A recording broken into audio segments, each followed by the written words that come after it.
In the past 50 years, airplanes have actually become slower, and this has been done intentionally.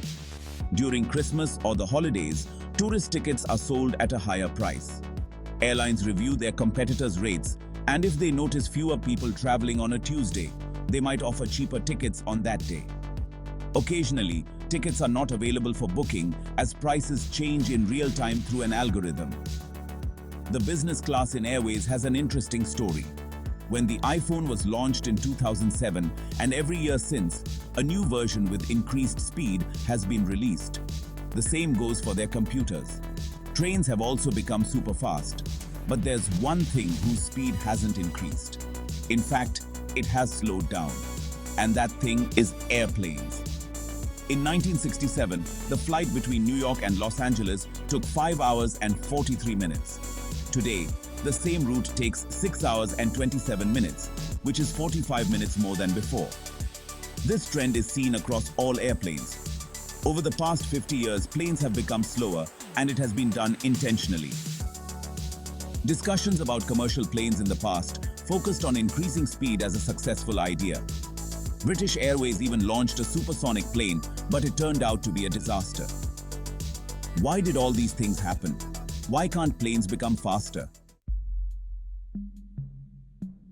We'll discuss all these things. Firstly, understand that supersonic planes are those that travel faster than the speed of sound, which is 767 miles per hour. Anything faster than this speed is called supersonic, and anything slower is called subsonic. Today's planes are subsonic. To move people faster, British Airways launched the supersonic Concorde plane and used it as a proper commercial plane on the London to New York route. These planes could travel from London to New York in just 3 hours. However, there were some problems. Fuel consumption was high, with supersonic planes taking almost 46.85 pounds per mile, while normal planes took 18.7 pounds per mile. Supersonic planes could move only 14 miles per gallon of fuel, whereas normal planes could travel up to 104 miles on the same amount of fuel. These supersonic planes were very expensive for customers, even though British Airways targeted high-class people. It cost more than $7,500 to travel from London to New York, which was a significant amount at that time. The design of these planes was compact, making them uncomfortable for passengers. They had a capacity of only 100 people, whereas normal planes had more capacity. As supersonic planes travel faster than the speed of sound, they produce a sound called a sonic boom, which can be heard by people on the ground. This loud noise was a major issue.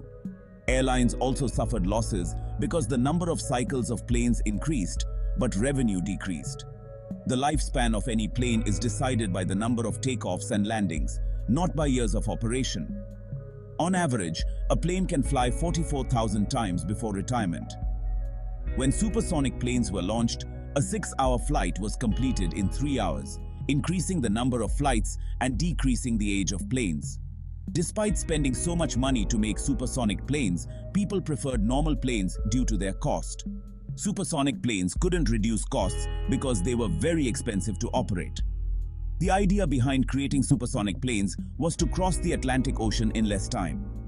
While it was exciting to cross the Atlantic in 3 hours, it cost up to $7,500, whereas normal planes charged only $200 to $250 and made a good profit.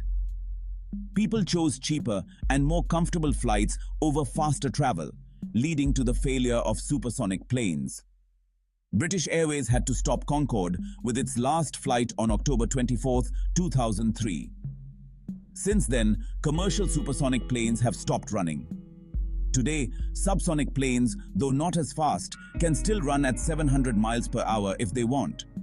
However, they are operated at 500 to 550 miles per hour for maximum efficiency, consuming less fuel.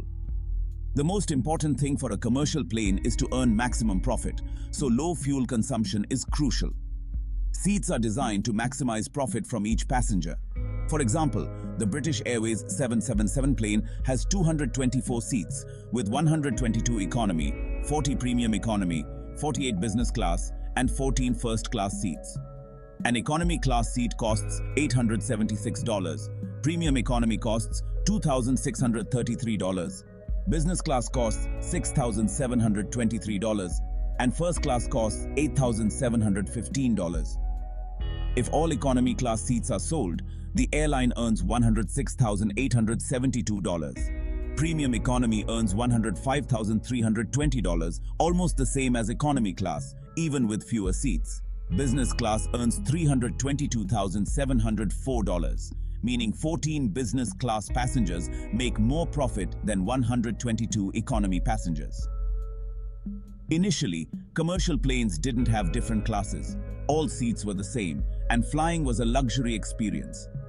Over time, business class evolved to cater to business travelers who valued time over money, leading to higher prices and more comfortable seating. Today, one economy class seat takes 3.77 square feet of space, while one business class seat takes 10.14 square feet, making business class more profitable. For example, an economy class ticket from New York to Dubai costs $1,250, while a business class ticket costs $6,140. Per square foot, an economy class seat earns $322, while a business class seat earns $605, almost double. You'll notice that it's rare for tickets to be unavailable for booking. Unlike trains, you'll always find seats on airplanes. This is because airlines don't increase supply according to demand. Instead, they decrease demand according to supply by increasing prices. This is done through dynamic pricing, where ticket prices change in real time. Tickets are divided into three groups. The first group has lower prices, the second group has higher prices, and the third group has the highest prices. You can't see these groups, but airlines first open the lower price tickets. If those are sold, they open the next group with higher prices, and so on. If the first group tickets aren't sold, they merge with the second group. This algorithm runs in real time. The opening price of tickets varies based on the route. For example, tickets for a Delhi to Pune route will open at a lower price and adjust according to demand, while tickets for a tourist route like Delhi to Goa will open at a higher price. During Christmas or holidays, tourist route tickets open at higher prices, while business route tickets open at lower prices. Airlines increase the number of flights on tourist routes and decrease them on business routes during these times. They also review competitors' rates and adjust their prices accordingly. For example, if Indigo's ticket from Delhi to Mumbai costs 3,000 rupees, other competitors will change their prices accordingly. Airlines track data on weekdays, and if they notice a pattern of fewer people traveling on Tuesdays, they'll offer cheaper tickets to encourage travel on that day. Running an airline business is challenging. It's difficult to charge a premium for an airline ticket, as customers, whether domestic or international, always search for the cheapest tickets. Every vacant seat represents a loss for the airline, and operation costs are high. There are also numerous government regulations. In America, the three biggest airlines have about 300 planes each, while in China, the three biggest airlines have more than 2,000 planes each. In India, the biggest airline, Air India, has only 136 planes, despite the country's large population and increasing demand for air travel. Indian airlines face challenges due to rising fuel prices and the decreasing value of the rupee. Government interference is a major issue. Until 2016, there was a rule that airlines had to operate domestically for 5 years and have at least 20 planes before flying internationally. Such rules impacted new airline companies. The central government has allowed 100% foreign direct investment, FDI, for airlines. But there's a 49% limit for foreign companies investing in Indian airlines. Running an airline requires a vast amount of money, and this FDI limit creates problems for adopting new technologies and best practices.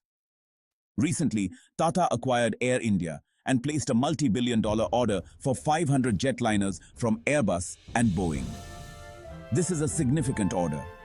Air India was sold to Tata for 18,000 crore rupees. Tata announced a merger between Air India and Vistara, a joint venture with Singapore Airlines. If all goes well, Tata Group is expected to expand India's incoming and outgoing routes, reducing the dominance of foreign airlines like Emirates.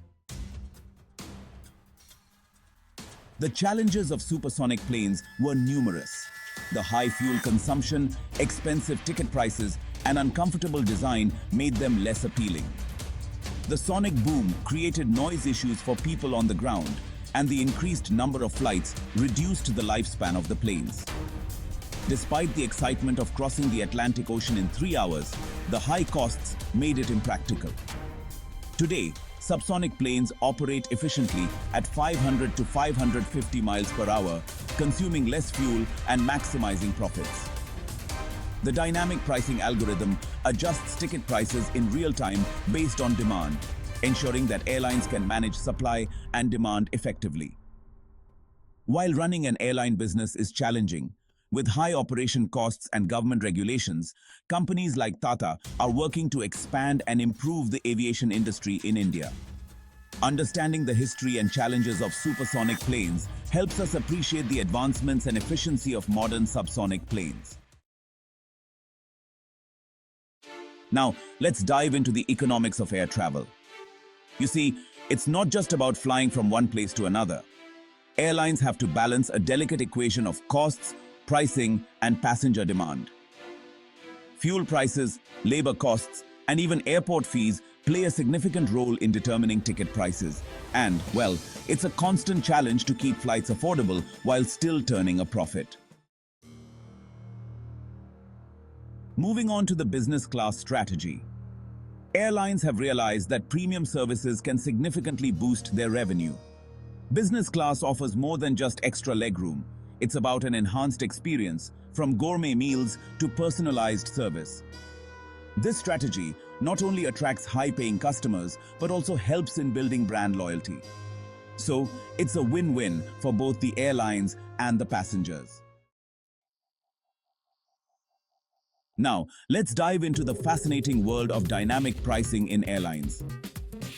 This pricing strategy is, well, quite complex and relies on a variety of factors. Airlines adjust ticket prices based on demand, competition, and even the time of booking. It's a bit like a game of chess, where each move is calculated to maximize revenue. So, next time you book a flight, remember, the price you see is the result of a sophisticated algorithm working behind the scenes. The airline industry faces numerous challenges, some of which can be quite daunting. High operational costs, fluctuating fuel prices, and stringent regulations are just a few examples. Additionally, airlines must constantly adapt to changing market conditions and passenger preferences. It's a tough business, but the resilience of this industry is truly remarkable.